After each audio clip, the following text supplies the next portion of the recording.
Kyodo News English World。 皆さんこんにちは。こちらは共同通信英文記者のポッドキャストです。英文記者は国内外で起きている出来事について取材してオリジナルの英文記事を発信したり、日本語のニュースを英語に翻訳したりしています。共同通信の英語の記事をテーマに、いろんな国から集まる仲間たちと英語と日本語を交えていろいろ楽しくおしゃべりしていけたらと思っています。今日は3人の記者でお届けします。私は堀内純子と申します。2009年に共同通信に入社しました。2年ほど松江支局で日本語の方の記者もしていました。よろしくお願いします。Hi there everyone, my name is Eduardo Martinez.And I'm a reporter here at Kyodo News. I've been here for about 2.5 years, and I cover a wide range of different topics. It's very nice to meet you all. My name's Sean Miyaguchi.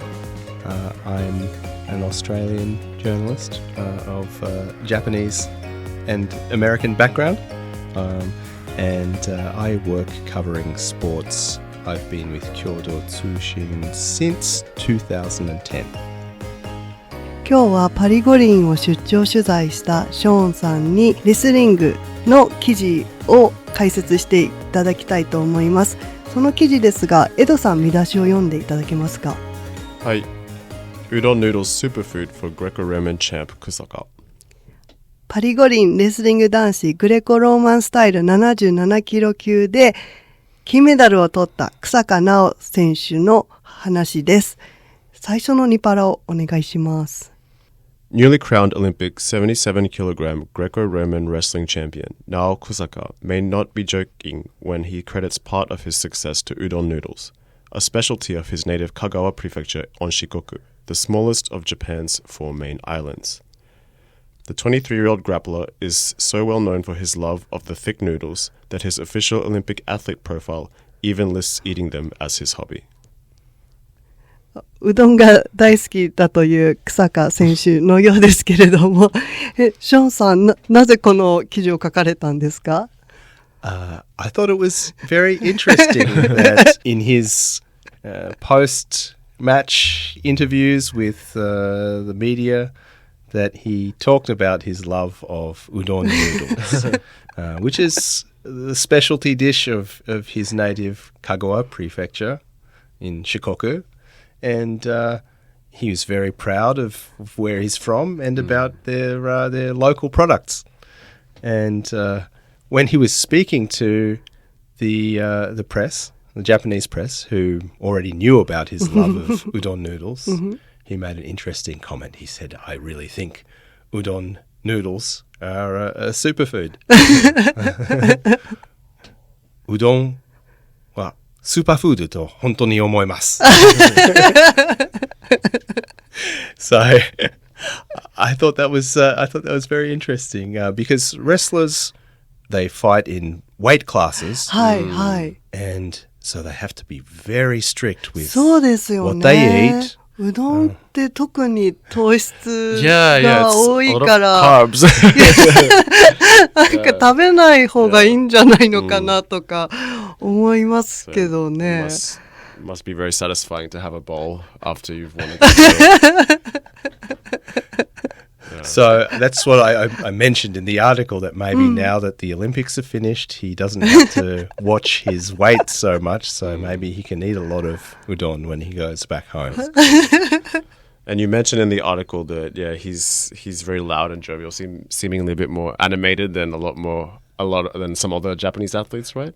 Yeah, well, I think it's normal for Japanese athletes when they're performing for the country, for the national team, to be very conscious of they have a responsibility to give a good, to be polite and to be a very good ambassador for their sport and for their country.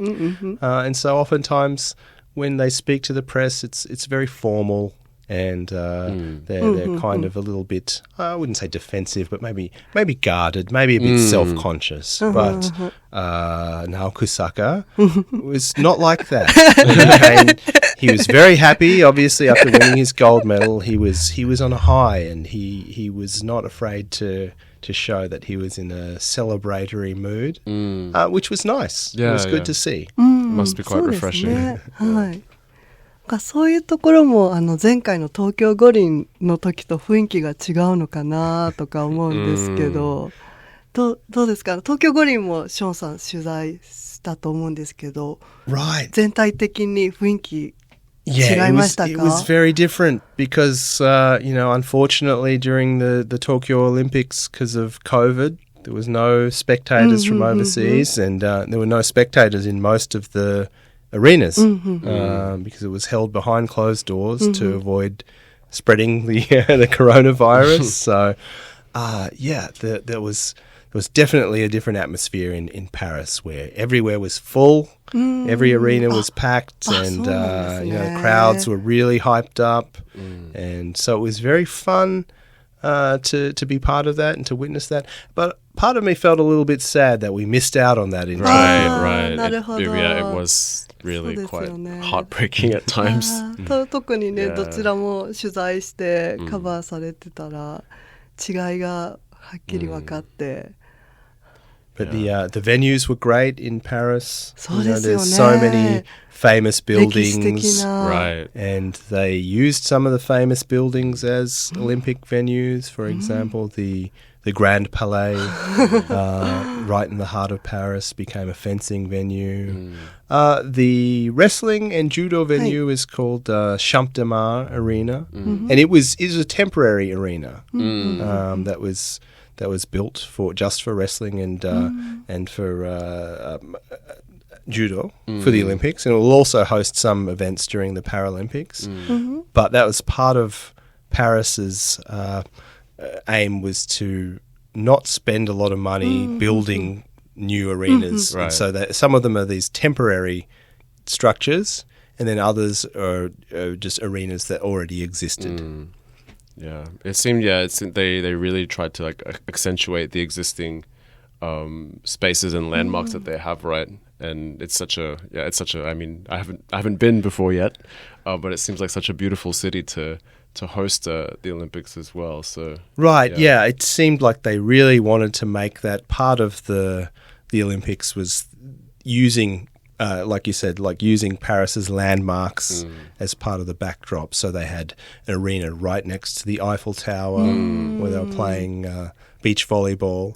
But even, for example, the Champ de Mars Arena where the wrestling was held, as soon as you step outside, you can see the Eiffel Tower in the distance. That's really cool. すごい。開会式がセーヌ川でしたもんね。Yeah, that was very impressive. How was the opening ceremony? Well, I didn't attend. Okay. I was watching from the media center, but it was interesting. There was a lot of rain that night. Right. そうですよね。On one hand, I didn't get to go in person, but maybe I was lucky to avoid all the rain. Yeah. So yeah, it was very interesting. That was opening ceremonies. They're always, I guess, controversial, or people talk about whether it was as good as previous ones or not. But I thought it was interesting. That's cool. It was unprecedented, right? The first time held outside of a stadium. Right.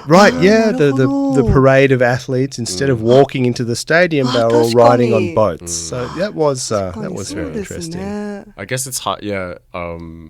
It seemed because it's a river, right? You can't really capture all of it at once. But from the images that you saw on TV, it seemed really, really spectacular. All the performances along the river and stuff. Yeah. Japan was going back to wrestling. Sorry, Japan was really successful in wrestling this time around, right? Yes, 8 gold medals in wrestling. That's crazy. Across in the men's, there's freestyle and Greco-Roman wrestling, and then women's wrestling, which is freestyle. 8 gold medals. I don't think anyone expected that much success. Japan has traditionally been quite competitive in wrestling, especially in the women's. But a lot of the gold medals were from the men's wrestlers, especially in Greco-Roman was a surprise because it had been a long time since Japan had won gold in Greco-Roman wrestling. And then they won several, actually, this time. So, that must have been so hard to cover. Like, oh no, they've won a gold medal again. Like, well, you know, it was fun. So Japan had the most gold medals out of any country in wrestling at this Olympics. すごいですね。 And it wasn't even close. I think it was, Japan impressive. had 8 gold, and I believe it was Iran was next closest. They only had 2 gold. wow. So it was quite significant because if you think about Japan's gold medal tally at these Olympics, so many of them came from wrestling. Right. And a lot of people expected judo to provide more gold medals, but this time judo wasn't as strong as in the past, but wrestling exceeded all expectations. yeah. And Japan overall, that helped Japan contribute very well overall to its medal tally, right? Right. Yeah. So it was like the third. It had the third highest gold medal count. Right. On the Japan medal was tally, overall number 3 on the table behind the USA and China. Yeah. I think it's a very impressive tally for an Olympics. Yeah, it was the most gold medals for Japan at any Olympics overseas. So they had more in Tokyo. なるほど。 But as far as all overseas Olympics, this was the most successful. Wow. 草加選手もうどんをたくさん食べ I'm て sure that was a delicious bowl of noodles そう he で had すね。 afterwards. Yeah. ありがとうございます。共同通信では共同ニュースプラスというサイトで日本や世界で起きた出来事について英語のニュースを発信しています。今日ご紹介した記事も掲載されていますのでぜひチェックしてみてください。それでは皆さん See you next time!